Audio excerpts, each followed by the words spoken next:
नमस्ते इंडिया। मैं हूं जिगीशा और आप सुन रहे हैं कुछ यूं ही। ऐसे डिसीजन सोच समझ के लेते हैं राशि।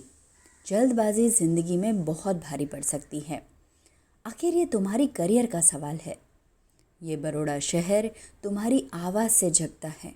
यहाँ रहने वाला हर शख्स तुम्हें पहचानता ही नहीं, तुम्हारा बहुत बड़ा फ़ैन है।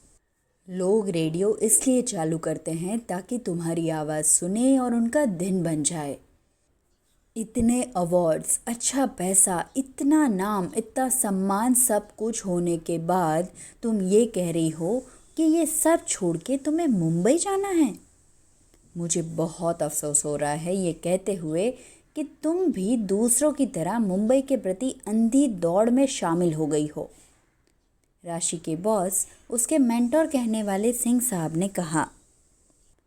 अपनी फेवरेट चाय की चुस्की लेते हुए राशि बोली, ये जल्दबाजी में लिया हुआ डिसीजन नहीं। सच बताऊं तो मुझे भी इस नाम की, इस प्यार की आदत हो गई है। अगर मैं कहीं जाऊं और लोग मुझे घेर के खड़े ना हो तो एक अजीब सी इनसिक्योरिटी लगने लगती है। लेकिन जब मैं आगे देखती हूँ ना सिंह साहब, तो मुझे कुछ नहीं दिखता। मेरा आज बहुत अच्छा है, लेकिन मेरे कल में भी मैं अपने आप को वहीं खड़ा देखती हूँ जहाँ मैं आज खड़ी हूँ। यहाँ से मेरे पास दो रास्ते हैं। या तो जो है उसको बहुत मान के संतोष करूँ और वहीं पे कायम रहने के लिए डटी रहूँ, या तो फिर एक कोशिश करूँ आगे बढ़ने की। मैं एक आर्टिस्ट हूँ सिंह साहब। जब आर्टिस्ट मोहल्ले में फेमस हो जाए ना, तो उसे शहर तक पहुंचने की चाह होती है। मेरा कुछ ऐसा ही हाल है। पिछले 2 साल में मेरे टैलेंट की कोई ग्रोथ ही नहीं हुई। बस मुझे जो आता है वही लोगों को पसंद है, ये सोच के वही करे जा रही हूँ। मैं मुंबई अपनी ग्रोथ के लिए जाना चाहती हूँ। राशि पिछले 6 महीने से मुंबई के अलग अलग रेडियो स्टेशन पे अपना सीवी भेज चुकी थी और एक जगह से इंटरव्यू कॉल भी आया था।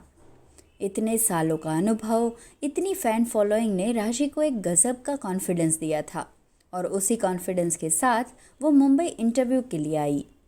उसने सोचा था कि मुंबई के रेडियो स्टेशन की ऑफिसेज तो बहुत बड़ी होगी, लेकिन यहाँ तो उसके पुराने रेडियो स्टेशन से आधी स्पेस में पूरा रेडियो का ऑफिस सेटअप किया हुआ था। उसके साथ करीब 20 लोग और थे जो इंटरव्यू के लिए आए थे। द फेमस आरजे राशि ने पूरे 6 घंटे इंतज़ार किया और फिर उसका टर्न आया। अपनी जिस एक्सेंट के लिए वो वहाँ पे बहुत फेमस थी, उसी एक्सेंट पे यहाँ पे ऐतराज़ जताया गया। उसकी आवाज़ उन लोगों को बहुत पसंद आई, लेकिन उसके बोलने की स्पीड उन्हें थोड़ी कम लगी। 6 मिनट के अंदर इंटरव्यू ख़त्म हो गया। जो इंटरव्यू ले रहा था उस रेडियो प्रोग्रामर ने राशि को बोला, एज एन आरजे तो कोई चांस नहीं, लेकिन आपका एक्सपीरियंस अच्छा है और कंटेंट की समझ भी, इसलिए मेरी क्रिएटिव टीम में मैं आपको काम दे सकता हूँ इफ़ यू विश। ये मेरा कार्ड है, think about it and then call me. Rashi ये सुन के ज़ैप सी हो गई थी। ऑफिस से बाहर निकली तो रोड पे जैम हुए ट्रैफिक में गाड़ियों की हॉर्न की आवाज़ ने उसे जैसे बहरा बना दिया।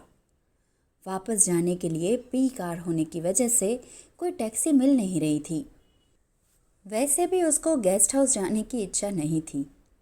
वो भीड़ में चलते चलते कब बीच पे पहुंच गई, उसको खुद को भी एहसास नहीं हुआ।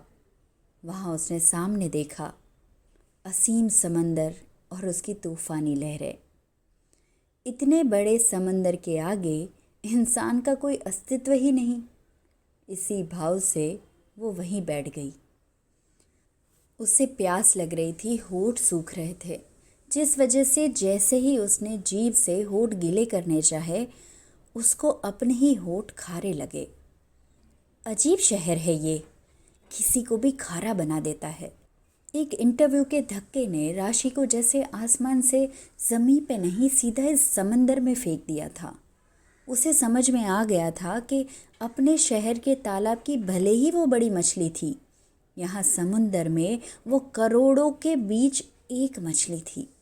उसके जैसे भी बहुत थे और उससे अच्छे भी बहुत।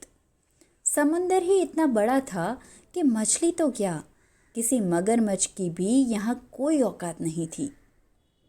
तभी उसकी आंख अचानक से बंद हुई। उसने उसी समुंदर को मन ही मन प्रार्थना की, मुझे डूबना नहीं है, प्लीज़ प्लीज़ मुझे अपने अंदर जगह दे दो।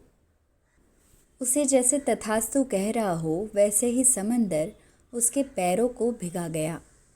उसने हंसते हुए फ़ोन उठाया और रेडियो प्रोग्रामर को क्रिएटिव जॉब के लिए हाँ बोल दिया। जिस ग्रोथ के लिए वो मुंबई आई थी, उस ग्रोथ की शुरुआत हो चुकी जब उसने अपने मन को समझाते हुए कहा, बड़ा बनने की चाह मुझे इस शहर की ओर भले ही खींच लाई हो, लेकिन यहाँ रहने वाले जानते हैं कि यहाँ टिके रहना भी बड़ी बात है। ज़िंदगी के सिखाने के तरीके हैं यही, समझो तो सोना, बाकी कुछ यूं ही।